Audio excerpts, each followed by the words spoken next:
कि कैसे एक पेपर बेचने वाला बच्चा बन गया दुनिया का सबसे बड़ा साइंटिस्ट, जिसे देखकर दंग हो गए नासा के साइंटिस्ट, और कैसे बन गया भारत का राष्ट्रपति, जिसने रच दिया सुनहरे अक्षरों से इतिहास के पन्नों पर अपना नाम, जिसे देखकर हो गई दुनिया भी हैरान, जिसे भारत रत्न से नवाजा गया हो, और कैसे लोग उन्हें मिसाइल मैन का पुकारने लगे। तो आइए जानते हैं उनकी पूरी सच्चाई। और हाँ, ये वीडियो देखने से पहले आप अपने दोस्तों को जरूर शेयर कर दें और ये वीडियो मिस बिल्कुल भी ना करें। तो ये कहानी स्टार्ट होती है डॉक्टर एपीजे अब्दुल कलाम से। तो डॉक्टर एपीजे अब्दुल कलाम का जन्म 15 अक्टूबर 1931 को भारत के तमिलनाडु राज्य के रामेश्वरम जिले के धनुषकोडी गांव में एक मध्य वर्ग मुस्लिम परिवार में हुआ था। और उनके पिता का नाम जैनुलाब्दीन अब्दुल कलाम और माता का नाम असीयम्मा जैनुलाब्दीन था।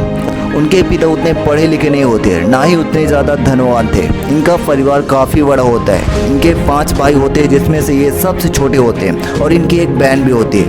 उन्होंने 5 साल की आयु में ही रामेश्वरम की पंचायत के प्राथमिक विद्यालय में अपनी पढ़ाई की शुरुआत कर ली थी। तभी वहाँ के एक अध्यापक इदुराई सोलोमन ने उन्हें एक महत्वपूर्ण सीख दी थी कि सफलता प्राप्त करने के लिए तीव्र इच्छा, आस्था और अपेक्षा शक्ति की जरूरत पड़ती है। एक दिन जब 5वीं कक्षा में उनके मैथ के अध्यापक उन्हें पक्षियों के उड़ने के तरीके के बारे में सिखा रहे होते, लेकिन जब छात्रों को समझ में नहीं आता तो वे उन्हें समुद्र के किनारे ले जाते। वहाँ उड़ते हुए पक्षियों को देखकर तय कर लिया था कि वे भविष्य में विमान विज्ञान में ही जाएंगे। बचपन में उनका सपना पायलट बनने का था। उन्होंने वायुसेना में पायलट बनने के लिए तैयारी भी की थी। वे air force institute of technology Chennai में अपनी शिक्षा प्राप्त करने के बाद एयरफोर्स में जुड़ गए थे। सन 1954 में उन्होंने Saint Joseph college Trichy Tiruchirappalli Tamil Nadu से विज्ञान में BSc भौतिकी 1951 की शिक्षा प्राप्त की थी।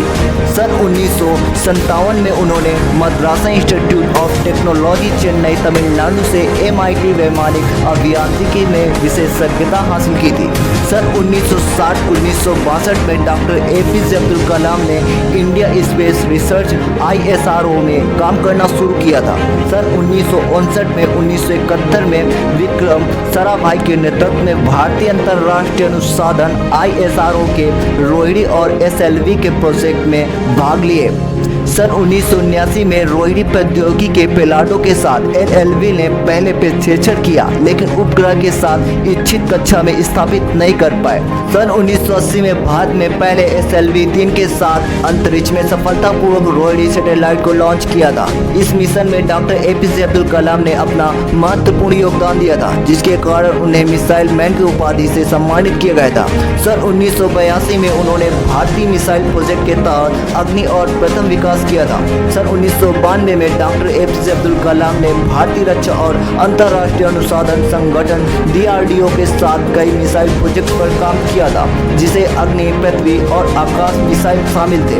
18 जुलाई 2002 में डॉक्टर एपीजे अब्दुल कलाम को 90 बहुमत द्वारा भारत में 11वें राष्ट्रपति के तौर पर चुना गया था, और उन्हें भारतीय जनता पार्टी NDA ने अपना उम्मीदवार बनाया था।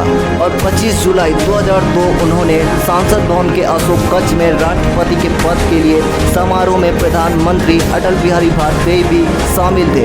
25 जुलाई 2007 को उनका कार्यकाल समाप्त हो गया था, और डॉक्टर एपीजे अब्दुल कलाम को कई सारे पुरस्कारों से निवाजा भी गया था।